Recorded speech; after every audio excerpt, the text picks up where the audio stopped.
Bonjour et bienvenue à la critique exigeante. Pour cette review de la saison 3 de Demon Slayer, et Demon Slayer révèle qu'il est un fier successeur à la tradition neketsuesque, c'est-à-dire qu'on le sent déjà que ça part un peu en couille à travers cette troisième saison. Par contre, d'emblée de jeu, on le dit tout de suite, c'est vraiment pas à cause de l'animation. Ça, c'est toujours vraiment pleinement à la hauteur. C'est bien fait, bien animé. On est content parce qu'on se dit qu'après une troisième saison, ils se disent peut-être qu'ils ont le public captif et qu'ils peuvent mettre moins d'efforts. Un peu comme ça s'est vu d'une certaine façon pour Mario Academia. Pas à sa troisième saison, mais de ce que j'en sais, c'est produit qu'il y a une baisse notable dans cette série-là. Et dans Demon Slayer, c'est pas encore le cas, donc c'est vraiment vachement bien foutu. On notera d'ailleurs le dernier épisode qui est vraiment... on a une dimension vraiment plus cinématographique au tout, ce qui est appréciable. Et allons-y donc. Pourquoi est-ce que je trouve que il y a beaucoup de bas qui blessent dans cette partie-là? C'est vraiment au niveau du scénario globalement. Et pourtant, c'est surprenant. Oui, c'est la saison probablement la plus faible du lot. En dépit du fait que ça partait très bien, Zenitsu et Inosuke étaient pas là. On enlève les deux personnages chiants, on se dirait que ça devrait être aussi bon que l'était Demon Slayer au début avant que ces deux-là débarquent. Non. Parce que les autres personnages sont sont meilleurs que ces deux derniers, mais c'est surtout au niveau des antagonistes que vraiment ça part pas de très loin. L'enjeu, c'est qu'on se disait que nos héros vont de plus en plus en baver face aux lunes toujours de plus en plus fortes. Ce coup-ci, en plus, il y en a deux qui débarquent. Mais la réalité, c'est que on n'a pas l'impression que ces lunes-là ont été tellement plus puissantes que Klyoku, si je me souviens de son nom de la dernière. Mochilo va réussir relativement tout seul à vaincre l'autre. Il y a des handicaps parce qu'il devait protéger des gens et il n'avait pas accès à son katana, mais une fois qu'il est en possession de tous ses moyens, il est vraiment très supérieur à la lune. C'est même pas drôle en fait. Il n'y a presque pas de défi en fait. Et cette lune-là est pas particulièrement mémorable. On apprécie un peu son côté artiste zélé. C'est drôle, mais on arrive à quand même bien justifier le fait qu'il ne gagne pas automatiquement, parce qu'il est un peu sadique. Ça passe mieux. Mais marquera pas dans les annales. Pourtant, le gars a quand même des pouvoirs vraiment de ouf. Le fait qu'il touche, puisqu'il se touche transforme en poisson. Mais malgré tout, pas une menace, il se fait vaincre assez aisément une fois que Mochilo est à fond la caisse. Et l'autre lune, qui je pense, je sais plus laquelle est la 4 et la 5e, là, mais de toute façon, il n'y en a pas vraiment une qui semble tellement plus forte que l'autre.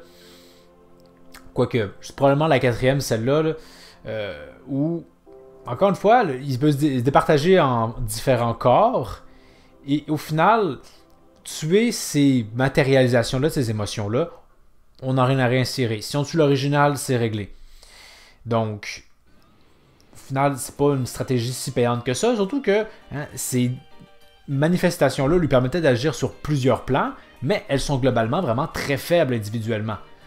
Genya, Nezuko, Tanjiro arrivent à les gérer somme toute assez bien. Et surtout Genya, qui n'est pas un pourfendeur très puissant.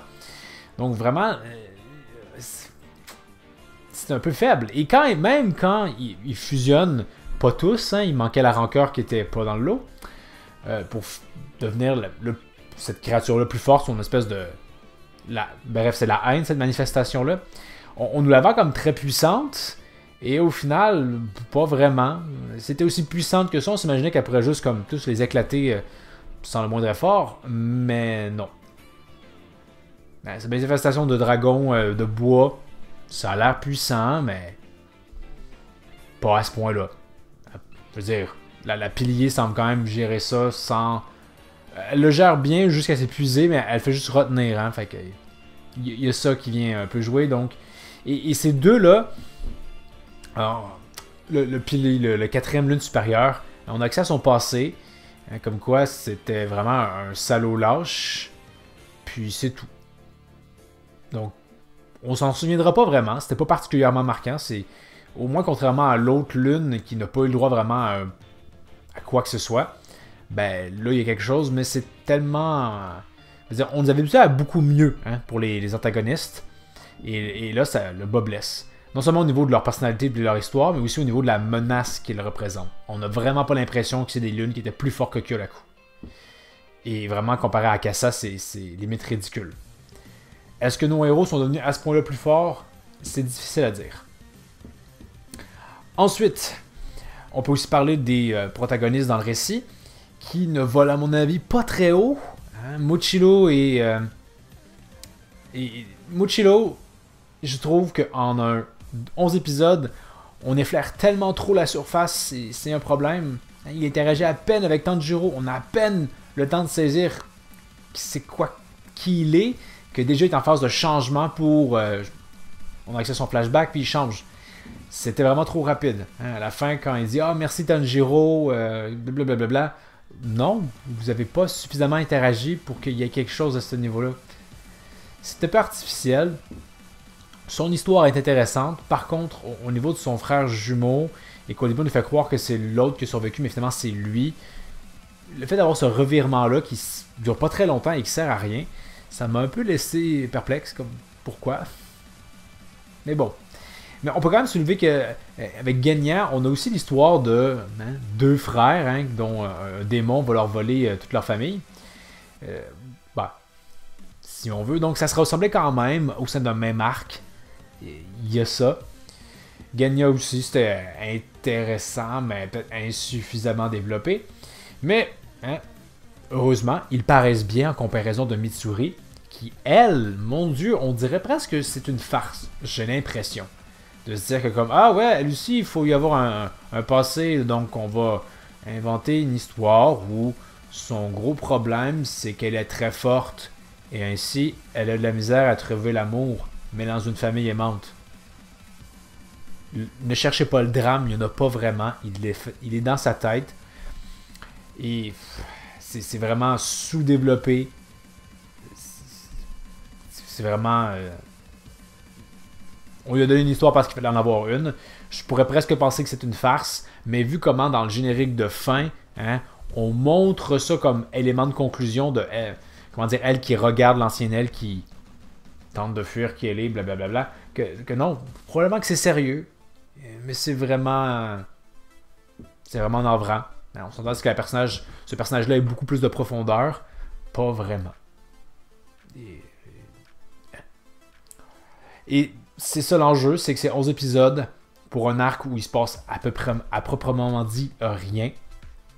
Donc les personnages interagissent avec eux et finalement ils créent un lien, mais un lien qui est artificiel parce qu'ils n'ont pas vécu assez de péripéties ensemble pour que ce soit vraiment qu'on y croit réellement.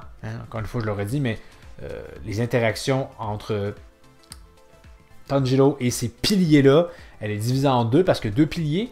Et bref, c'est pas aussi bon que Lengiku et le pilier ninja de la saison 2.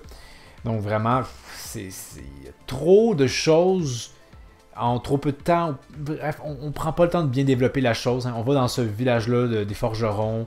Ça prend juste 4 épisodes, puis déjà la baston des morts. Fait que forcément, ils ont pas le temps de faire mousser vraiment les relations entre les personnages. À un point tel qu'on a l'impression que des éléments scénaristiques qui sont omis. Et c'est là, je trouve vraiment le plus gros bémol, si on veut. Donc, on sait que Tanjiro, il y a des taches qui peuvent lui apparaître sur la tronche. On nous explique jamais vraiment trop qu'est-ce que c'est. Mais éventuellement, ça arrive à Mitsuri et à Mochilo. Et on comprend que quand les taches apparaissent, c'est comme une augmentation de puissance. Pourquoi c'est là? D'où est-ce que ça sort? On dirait qu'on est censé savoir. Je pense pas avoir manqué quelque chose. Et ça nous est pas expliqué. Est-ce qu'on attend pour plus tard? Je suis un peu largué. Et ça, c'est un sentiment qui je trouve est terrible dans un jeu récit qu'il faut vraiment éviter. Ce sentiment-là où le spectateur se dit, est-ce que c'est moi qui est con ou on devrait m'expliquer quelque chose et on ne le fait pas? Donc, il y a ça au niveau des tatous, mais vraiment, la presque pire d'entre elles, c'est qu'à la fin de l'épisode 5, si je ne me trompe pas, ça finit comme un cliffhanger. Il y a Genya qui a réussi à vaincre une des émotions, je ne sais plus trop quoi. Et il se retourne et, suspense, il a une face de démon. Et là, on se dit, ok, mais qu'est-ce qui se passe? Est-ce qu'il est un démon secrètement depuis tout ce temps? Ou c'est le pouvoir de la lune supérieure qui l'affecte, etc. Hein, ça finit sur un cliffhanger là, comme qu'est-ce qui se passe? À suivre. Pour après coup, qu'on n'explique rien. Tanjiro ne se pose pas des questions. Le démon se demande bien pourquoi est-ce que l'humain en face de lui crève pas. Et, comment dire, Genya nous parle un peu de son pouvoir, comme si en fait il en avait déjà parlé dans le passé. Mais c'est pas le cas. Et éventuellement, on comprend que quand il bouffe quelque chose, il en acquiert les capacités qu'il peut peut-être bouffer du démon et ça le rend plus fort. Mais je comprends toujours pas comment, quand il s'est pris les premiers coups, il se régénérait. Qu'est-ce qu'il a mangé à ce moment-là? Pourquoi est-ce que lui peut faire ça? Ça nous dit qu'il n'a pas le souffle. Ok, mais qu'il aurait ça en contrepartie. Et il a eu le droit à un flashback, là. Pourquoi ça n'a pas été développé? Je sais pas. J'étais vraiment largué. Et honnêtement, là, je préparais cette vidéo-là, si on veut, et je me disais, ok, les derniers épisodes, au moins, ils vont répondre à les questions. Là. Ça va être trop tardivement, là, mais Tanjiro qui va demander, hey, Ganya, c'était quoi ça, là? Non. Est-ce que c'est la prochaine saison? Ou est-ce que finalement, il se dit juste comme, ben, c'est assez évident, là? Non, vraiment pas. Et ça me fait un peu beaucoup décrocher. Autre dernier point majeur, si on veut, qu'on peut parler, en fait, bon, il y en aura deux sous-échanges ça, c'est qu'on en apprend beaucoup plus sur Muzan. Hein, au début de la saison, à nouveau, on le revoit faire des expériences. Hein, il cherche une fleur. Et à la fin de la saison, on apprend pourquoi. En fait, on apprend ses origines. Et elles sont vraiment pourries. Donc, on le savait un peu déjà, là, mais... Et j'ai pas lu le manga. Hein, mais Muzan fait partie de la même famille du chef des pourfendeurs, donc je pense que lui aussi va subir leur malédiction puis mourir en bas âge. Il veut pas ça, donc son médecin lui incope des médicaments. Lui, il croit pas, il pense que c'est un charlatan, donc c'est déjà un connard, hein, on sait pas trop pourquoi, mais l'assassine, mais se rend compte que, ben non, hein, la potion qu'il lui donnait en fait fonctionnait et a fait de lui un démon. Donc, finalement, on quitte un peu le registre fantastique. C'est plus un domaine de science. Fantastique, si on veut. Hein, ça fait de lui un démon. Puis, ben, il était déjà, comme on le voyait, un peu un connard. Donc, ben, il est maintenant rendu un connard démon. Mais malheureusement, hein, un contre-coup de ce médicament fait en sorte qu'il ne supporte pas le soleil. Hein, la science, hein. Et ben, il est frustré de ça, et sa quête depuis tout ce temps, hein, c'était de réussir à trouver un moyen de pouvoir se balader en plein soleil. Et là, il veut Nezuko. Parce que... Hein, grand sacrifice émouvant de Nezuko qui comme « Non, Tanjiro, n'hésite pas à les sauver, n'hésite pas entre les sauver eux et moi. Je me sacrifie, il va les sauver. Je crame, mais ça va aller. » Et elle ne crame pas, finalement. Ben, elle était en train de cramer, hein, mais faut croire que son sang, devant le stress, a su trouver aux dernières secondes, hein, a évolué, et elle ne crame plus, elle est même capable de se régénérer en fait au soleil, hein, parce que quand on la revoit, elle n'a pas de brûlure, hein, et on va juste nous dire c'est un miracle. Éventuellement, la scientifique nous dit l'excuse de comme le corps de Nezuko s'est concentré à évoluer en ce sens-là. Ok, sur 1000 ans, pourquoi elle particulièrement plus que n'importe quelle autre personne qui a été prise par un démon? Je ne sais pas. Et pourquoi est-ce que Muzan est au courant qu'elle résiste à ça? J'imagine que c'est parce que son sang à lui est en elle. J'imagine. Mais dans ce cas-ci, réussir à trouver Tanjiro, c'est assez facile si tu peux savoir en tout temps où est Nezuko. Il est toujours avec elle. Donc vraiment, il dit, hey, je vais aller prendre Nezuko. Ça devrait se faire très rapidement. Hein. La prochaine nuit, et voilà. Réglé. Aussi, ce qui est assez étrange, le village des forgerons secret. Et à la fin, il semble pas le relocaliser. Hein, parce qu'il continue à dire, oh, on va te cacher, on veut pas que Tanjiro tu saches où il se trouve. Il est déjà connu des démons. Et encore une fois, hein, même s'ils l'ont pas dit à Muzan, Muzan a dans leur sang, il sait ce qu'ils savent, etc. On peut lire dans leur pensée. Là, fait que, hein, il sait il est où. Donc, faut vous localiser assez rapidement. Parce que même lui sait que, oh, mes démons n'ont pas réussi, mais ils sont tous affaiblis. Hein. Peut-être que je pourrais y aller moi-même ou en envoyer un autre. Donc, vraiment, là, il y a des facilités scénaristiques, des oublis scénaristiques à la limite.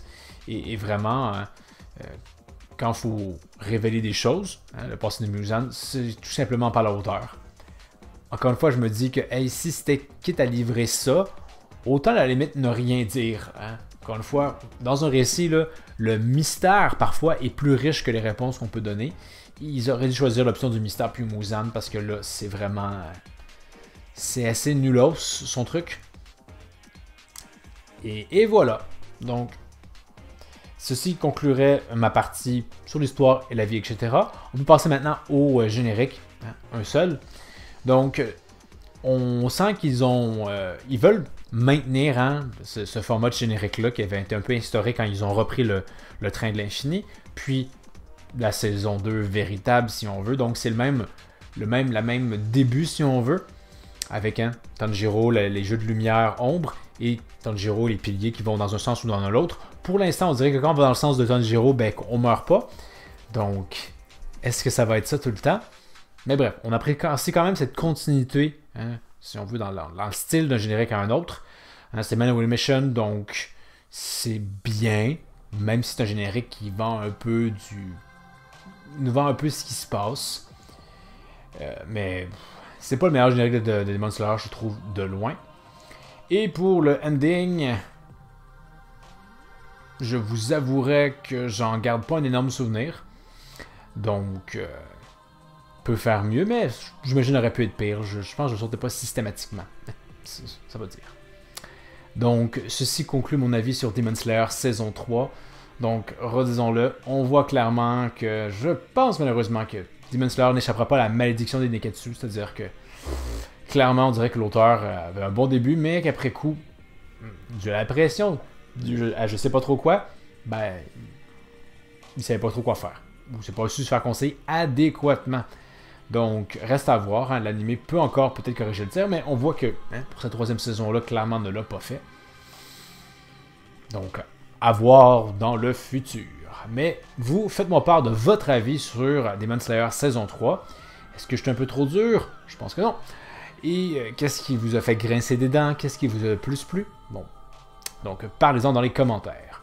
Pour la prochaine critique exigeante, donc, ça va être Vinland Saga saison 2.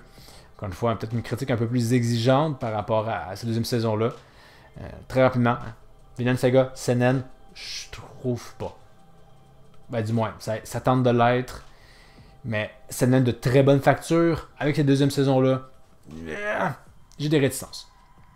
Donc, ce sera ça la semaine prochaine. Donc, n'hésitez pas à commenter, vous abonner et faites plus encore. Hein. Et je vous dis à la prochaine critique exigeante. おはよう。おはよ